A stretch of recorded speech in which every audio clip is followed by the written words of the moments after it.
स्वागत है दोस्तों, आप सबका learn and get YouTube channel में। इस वीडियो में हम बात करने वाले हैं न्यायिक समीक्षा के बारे में। जो न्यायिक समीक्षा होती है ये क्या होती है? देखिए, दो शब्द हैं, पहला है न्याय और दूसरा है समीक्षा, यानी कि न्याय की समीक्षा करना। यानी कि जो न्यायपालिका है वो समीक्षा करेगी। क्या करेगी? यहाँ पर न्यायिक पुनरावलोकन करेगी, मतलब जो कार्य सरकार ने करा उसका अवलोकन, उसकी जाँच करेगी। यहाँ पर इसकी उत्पत्ति होती है सबसे पहले अमेरिका में, और वहीं पे इसका विकास होता है। और जो भारतीय व्यवस्था है, संविधान जो है हमारा, वो जो न्यायपालिका है उसको शक्ति देता है कि वो जो संविधान है उसकी जो शक्ति है, जो सरकार जो काम कर रही है उसकी समीक्षा कर सकती है। दो कोर्ट होती हैं बड़ी, जो कोर्ट है सुप्रीम कोर्ट जो है वो, और जो हाई कोर्ट जो राज्य स्तर पे होती है, वो दोनों इसके बारे में जांच कर सकती हैं यहाँ पर। साथ ही में जो हमारा संविधान है उसमें की बात भी लिखी गई है कि जो न्यायिक समीक्षा है, या फिर जो हम कहते हैं जुडिशियल रिव्यू शक्ति है कोर्ट के पास, वो संविधान के मूलभूत ढांचे का अंग है। इसलिए इसमें चाहे वो हमारी पार्लियामेंट विधायिका है उसमें कोई बदलाव नहीं कर सकती, ना तो उसकी शक्तियों को कम कर सकती है कोर्ट की, और ना ही उन्हें ज़र्रा बराबर भी कम कर सकती है। ये मैंने आपको समझा दिया है। अब इसको थोड़ा सा हम और समझते हैं गहराई से। इसका मतलब क्या है? न्यायिक समीक्षा विधायी अधिनियम तथा कार्यपालिका आदेशों की संवैधानिकता की जांच की न्यायपालिका की शक्ति है, जो केंद्र और राज्य सरकारों पर लागू होती है। यानी कि जो न्यायिक समीक्षा है, जो विधायिका है, जो पार्लियामेंट है, जो वो कानून बनाती है, और जो कार्यपालिका है, जो वो ऑर्डर देती है, उनके जो वो ऑर्डर हैं और जो नियम उन्होंने बनाए हैं उनकी जांच करना संविधान के आधार पर, इसी को हम बोलते हैं यहाँ पर क्या है? ये न्यायिक समीक्षा है। ये जांच के बाद अगर पाया जाता है कि ये जो लोगों ने कानून बनाए हैं, जो ऑर्डर दिए हैं, ये उल्लंघन करते हैं संवैधानिक हमारे आदर्शों का, तो जो सुप्रीम कोर्ट है या फिर जो हाई कोर्ट है उस काम को बिल्कुल रद्द कर सकती है और उस कानून को निरस्त कर सकती है। इस बारे में न्यायमूर्ति मोहम्मद कादरी ने कहा कि जुडिशियल रिव्यू को निम्न 3 श्रेणियों में बांटते हैं।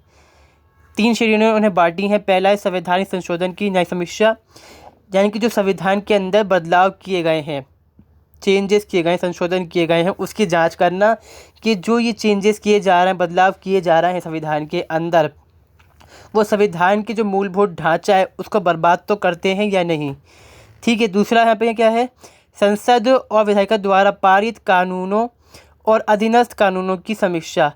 जो संसद है हमारी, जो विधायिका उसको हम बोलते हैं यहाँ पर, या फिर जो राज्य की विधायिका होती है यहाँ पर, जो वो कानून पास करेगी, बिल जो पास करेगी यहाँ पर, उनकी जांच करना कि वो कानून उन्होंने पास करे हैं वो सही हैं या नहीं, यानी कि वो संविधान के जो सिद्धांत हैं उनको मानते हैं या फिर उसको काट देते हैं, मतलब नहीं मानते। फिर है यहाँ पर संघ तथा राज्य एवं राज्य के अधीन प्राधिकारी द्वारा प्रशासनिक कार्रवाई की न्यायिक समीक्षा, यानी कि जो ये अधिकारी हैं इनसे कार्य करवाने की प्रशासनिक उनको समीक्षा भी है यहाँ पर। तो 3 प्रकार यहाँ पर हमारे पास हो गए: विधायी कार्य समीक्षा, प्रशासनिक कार्य समीक्षा और न्यायिक निर्णयों की समीक्षा सरकार जो लेती है यहाँ पर। इसका महत्व क्या है? ये संविधान की सर्वोच्चता के सिद्धांत को बनाए रखने के लिए न्याय की जो न्यायिक समीक्षा की जो आवश्यकता बहुत ज़्यादा रहती है। फिर है संघीय संतुलन बनाए रखने की आवश्यक है। जो नागरिक हैं उनके मूल अधिकारों की रक्षा यहाँ पर ये करता है। इसका हम देखते हैं विशेष क्षेत्र क्या है। विशेष क्षेत्र यहाँ पर क्या बताया गया? जो ये 3 चीज़ें वहीं इसका विशेष क्षेत्र बन जाता है यहाँ पर। इसमें क्या है? किसी विधायी अधिनियम अथवा कार्यपालिका की संवैधानिक वैधता को सर्वोच्च न्यायालय और उच्च न्यायालय निम्न आधार पर चुनौती दे सकती है। ये इसका कार्य क्षेत्र विशेष क्षेत्र है। किन आधार पर? यह आदेश मौलिक अधिकारों का उल्लंघन करता है। मतलब सरकार ने कोई कानून बनाया, आदेश दिया, उससे क्या हुआ? जैसे सरकार ने कहा कर्फ्यू लगा दो, मतलब क्या हुआ? जो हमारी आज़ादी का अधिकार है वो छीन गया, तो उसकी वो जांच करेगा सरकार ने क्यों लगाया, कि सरकार को ज़रूरत भी थी या नहीं। फिर दूसरा है इसमें जब आदेश संवैधानिक प्रावधान को प्रतिकूल हो, मतलब जो संविधान उन्होंने दिया, ऑर्डर जो दिया वो उलट हो संविधान के जो आदर्श है उनके खिलाफ हो बिल्कुल, ये उसी प्राधिकारी के वो सक्षमता से बाहर हो जिसने इसे बनाया है। मतलब जिसने ये कानून लिखा या ऑर्डर दिया, तो वो उसकी इतनी मतलब उसके बाद इतनी पावर नहीं, शक्ति नहीं थी कि वो ये काम करता है, फिर भी यहाँ पे ये काम किया, तो समीक्षा की जाएगी और फिर उसको दंड जो है सुप्रीम कोर्ट, हाई कोर्ट दिलवाएगा यहाँ पर। तो ये होती है हमारी न्यायिक समीक्षा। दूसरी चीज़ है यहाँ पे न्यायिक सक्रियता। देखिए इसमें क्या है कि जो न्यायपालिका है वो कार्यपालिका जो काम करती है और जो हमारी विधायिका काम करती है उस पर निगाह रखना कहते हैं। यहाँ पे सक्रियता रहती है, मतलब सक्रिय रहेगी और जो काम होते हैं उनकी जांच करते रहना कहलाती है यहाँ पे न्यायिक सक्रियता। संविधान की व्याख्या का अधिकार न्यायालय के पास है और आरंभ में न्यायालय ने विधि की स्थापित प्रक्रिया के आधार पर संविधान की व्याख्या की। मतलब जो कानून में कहा गया था उसके अनुसार जो संविधान है, जो कोर्ट है, उसने इसकी व्याख्या करी थी। मगर बाद में क्या हुआ, मेनका गांधी बनाम भारत संघ की जब 1978 में केस चला तो यहाँ पर क्या हुआ, विधि की सम्यक प्रक्रिया को अपनाया गया। मतलब हर कुछ साल बाद, हर कुछ महीने बाद यहाँ पर जांच की जाएगी जो सरकार काम कर रही है उसकी। इस तरह से जो हम कहते हैं जो सिद्धांत आया यहाँ पे न्याय सक्रियता का, उस तरह से शुरू हुआ भारत के अंदर।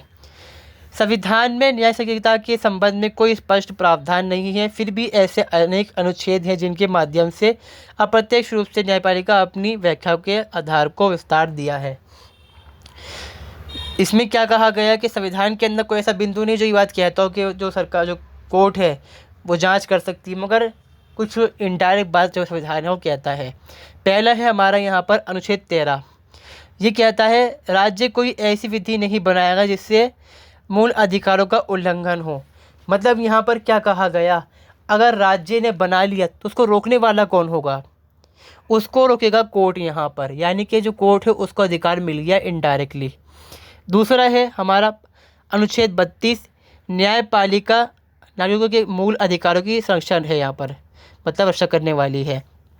मतलब यहाँ पर क्या हो गया, सरकार ने कोई कानून छीना, कहीं कर्फ्यू लगाया, किसी को मारा पीटा, उसके अधिकार नहीं दिए, तो कौन न्याय दिलवाएगा उसको, सुप्रीम कोर्ट दिलाएगी या फिर हाई कोर्ट दिलाएगी। मतलब उसको अधिकार मिल गया इस चीज़ का।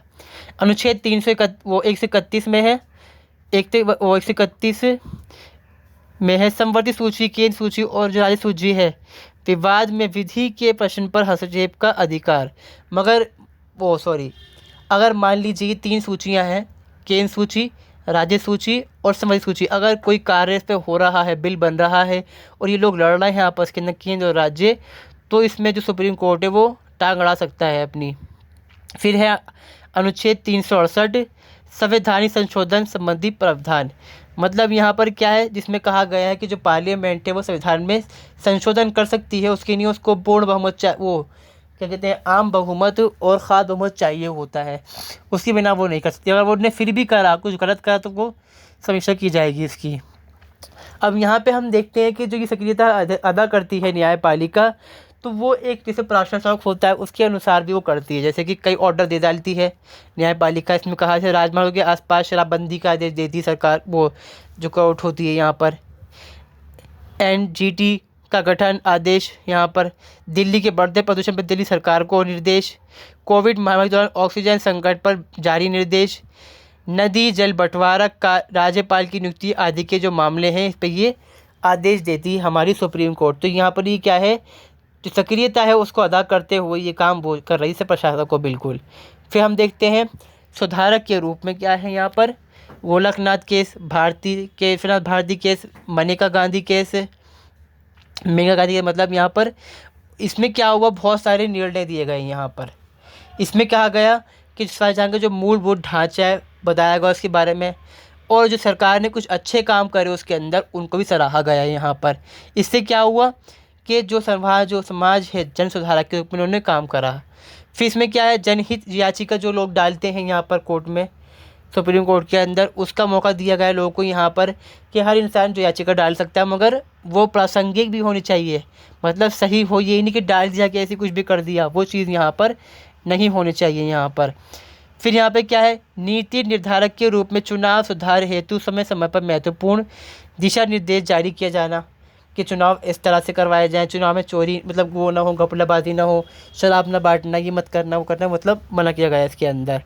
तो यहाँ पर ये है हमारी न्याय समीक्षा और न्यायिक सक्रियता। अगर वीडियो अच्छी लगी तो वीडियो को लाइक, चैनल को सब्सक्राइब जरूर करें। धन्यवाद।